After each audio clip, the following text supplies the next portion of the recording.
जय श्री सीताराम, जय जय बजरंगबली, जय बागेश्वर धाम सरकार। दोस्तों, आपका अपने प्राचीन ज्ञान चैनल में स्वागत है। प्रिय भक्तों, आज हम आपको पूज्य गुरु जी बागेश्वर धाम सरकार द्वारा बताया गया सपने में देव दर्शन के बारे में बताएंगे। दोस्तों, क्या आपको सपने में कभी ईश्वर के दर्शन हुए हैं? तो आपके इष्ट देव या जिस भी देवी देवता को आप मानते हैं, क्या उनके दर्शन आपको सपने में हुए हैं? अगर हाँ, तो आप इस वीडियो को जरूर देखें। आज हम आपको बताएंगे सपने में साक्षात ईश्वर के दर्शन हो जाने पर मनुष्य को क्या लाभ प्राप्त होता है और मनुष्य का ऐसे सपने आने के पश्चात क्या करना चाहिए, इसके बारे में हम आपको बताएंगे। दोस्त कहते हैं कि हमारे सपनों के माध्यम से हम हमारे मन में छिपी इच्छाओं को देखते हैं। हम किस तरह के सपने देखते हैं ये हमारे हाथ में नहीं होता है। हमें किसी भी प्रकार के सपने आ सकते हैं। कभी कभार हमारे सपने बिल्कुल ही निरर्थक होते हैं, तो कभी कभी हमारे सपनों में ईश्वरीय संदेश या संकेत छिपे होते हैं। हमारे प्राचीन ग्रंथों और पुराणों में भी सपनों को महत्वपूर्ण माना गया है और सपनों में अलग अलग चीजें देखने का भी अलग अलग अर्थ बताया गया है। ऋग्वेद अथर्ववेद में भी सपने देखने तथा उनका हमारे जीवन पर क्या प्रभाव पड़ता है, इसका पूरा अध्याय है। इस काल में सपनों को एक और जब भ्रम तथा माया माना जाता है, दूसरी ओर सपनों को ईश्वर की ओर से भविष्य काल में घटित होने वाली घटनाओं की पूर्व सूचना मानी जाती है। हम अक्सर संकट के समय ही ईश्वर को याद करते हैं और मंदिर मंदिर घूमते हैं।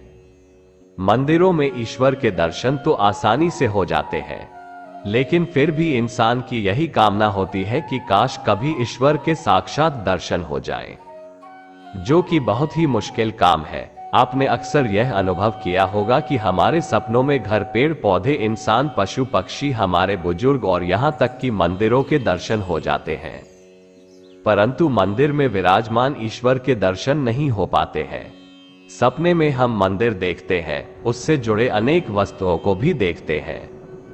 मंदिर में कई प्रकार के लोगों को देखते हैं, या तक कि पूजा पाठ, मंत्रोच्चार है और आरती भी दिखाई देती है, परंतु हमें ईश्वर ही दिखाई नहीं देते हैं, क्योंकि ईश्वर को देख पाना इतना भी आसान नहीं है। सच्ची श्रद्धा और भक्ति से ईश्वर प्रसन्न हो जाते हैं, परंतु दर्शन नहीं देते हैं, और यदि दर्शन दे भी देते हैं तो निश्चित रूप से हमारे पापों का निवारण होता है। भगवान के साक्षात दर्शन हो जाए, इसके लिए पुरातन काल से ही तरह तरह के जप तक, उपवास और तपस्या की जाती है। महाभारत, रामायण और अन्य प्राचीन ग्रंथों में भी कई बार इन तपस्या का उल्लेख मिलता है, जिनसे भगवान के साक्षात दर्शन प्राप्त करने तथा उन्हें प्रसन्न करने का वरदान प्राप्त किया गया है, जिसे साक्षात्कार कहा जाता है। लेकिन वो तपस्या करते थे। यह कोई सामान्य तपस्या नहीं होती थी कि जिन्हें कोई भी सामान्य व्यक्ति कर सकता हो, बल्कि वर्षों तक चलने वाली कठोरतम तपस्या होती थी, जिन्हें हर कोई नहीं कर सकता था। कोई विशेष और अद्भुत वाला व्यक्ति ही इन तपस्या को कर पाने में सक्षम होता था।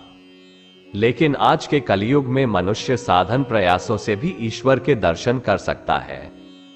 ईश्वर हमारे सपनों में आए और में साक्षात दर्शन दे, या सभी की इच्छा होती है, परंतु ये केवल पुण्यवान लोगों के लिए संभव है। ऐसा होना इतना भी आसान नहीं होता। इस कलयुग में भगवान के साक्षात दर्शन हो जाए, यह संभव है। इसके लिए आपको नित्य ब्रह्म मुहूर्त पर जागकर ईश्वर का ध्यान करना चाहिए, ईश्वर के स्वरूप की कल्पना करनी चाहिए और सतत प्रयत्नशील रहना चाहिए। इससे एक न एक दिन आपको ईश्वर का साक्षात्कार हो सकता है। सपने में यदि हमें को देवी या कुल देवता के दर्शन हो जाए तो ये हमारे लिए बड़े ही सौभाग्य की बात होती है। इससे व्यक्ति के जीवन में सुख, समृद्धि और ऐश्वर्य की प्राप्ति होती है। ध्यान रहे, भगवान हमारी कदम कदम पर परीक्षा लेते हैं। वे हमें भले ही दर्शन न दे, लेकिन हमारे साथ हर दम होते हैं।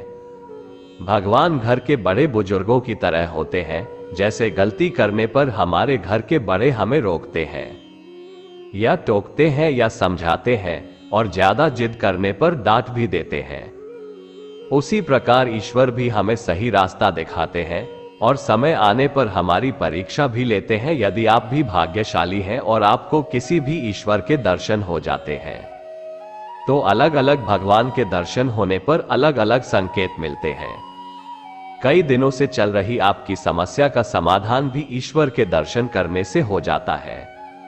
जैसे भी आपको सपने में माता लक्ष्मी जी और विष्णु जी में से कोई एक दिखाई दे तो निश्चित ही आपको धन लाभ होगा, और यदि दोनों साथ दिखाई दे तो आपके वैवाहिक जीवन से संबंधित कोई अच्छी घटना घटित हो सकती है। इसी प्रकार माता सरस्वती के दर्शन से विद्या या नौकरी के योग बनते हैं। सपने यदि माता के किसी भी रूप का दर्शन हो तो जिस प्रकार मां का कोई भी रूप शक्ति का प्रतीक होता है, उसी प्रकार हमारे जीवन में भी शक्ति का संचार होता है। अगर व्यक्ति को सपने में भगवान श्री कृष्ण के दर्शन होते हैं तो वह व्यक्ति जीवन में अवश्य उन्नति करता है, वह संसार में मान सम्मान एवं कृति पाता है। अगर हनुमान जी के दर्शन हो जाए तो आपके हर कार्य सिद्ध होने लग जाते हैं। और दोस्तों, हनुमान जी की अगर आपको दर्शन हो जाते हैं सपने में तो आपको कोई भी बीमारी से ग्रसित हो वह बीमारी धीरे धीरे समाप्त हो जाती है और आपकी हर मनोकामना पूर्ण हो जाती है। हनुमान जी के दर्शन करना सौभाग्य की प्राप्ति करना होता है। प्रिय भक्तों, बागेश्वर धाम पूज्य गुरुजी अपनी कथा में बताया है कि अगर आप रात को सपने में जिस भी देवी देवता के दर्शन करते हैं, अगर उस देवी देवताओं को सुबह उठकर नमन करके आपकी जो भी मनोकामना होती है उसको बोलते हो तो वह जल्दी पूरी हो जाती है। और यदि आपको सपने में अपने पूर्वजों के दर्शन होते हैं तो वह आपको आगे का मार्गदर्शन करते हैं और वह आगे की सही राह दिखाते हैं और वह सही गलत का हमको एहसास कराते हैं। और आपके घर से दुख दरिद्रता सभी प्रकार की परेशानी खत्म होने के साथ ही आप ही सभी प्रकार की इच्छाएं पूर्ण हो जाएंगी। और दोस्तों, सबसे महत्वपूर्ण बात, अगर दोस्तों आप सपने में किसी भूत प्रेत या किसी मृत व्यक्ति को देख लेते हैं तो ये बहुत ही खराब स्थिति आने के बारे में दर्शाती है। अगर आपको भी ऐसा कोई सपना आया है तो आप दोस्तों नियमित हनुमान चालीसा का जाप करना शुरू कर दीजिए। इससे आपके ऊपर आए हुए संकट अवश्य टल जाएंगे और हनुमान जी की आपके ऊपर कृपा बनी रहेगी। और दोस्तों, हो सके तो शिवलिंग पर हर सोमवार को एक लोटा जल अपने घर से ले जाकर चढ़ाएं, न कि वही मंदिर में जल लेकर चढ़ाएं। इस बात का विशेष ध्यान रखें कि आपको जल का भरा हुआ लोटा घर से ले जाना है। तो दोस्तों, आज की वीडियो में बस इतना ही। अगर वीडियो आपको अच्छी लगी हो तो कमेंट बॉक्स में जय श्री राम, जय बागेश्वर धाम सरकार लिखना ना भूलें।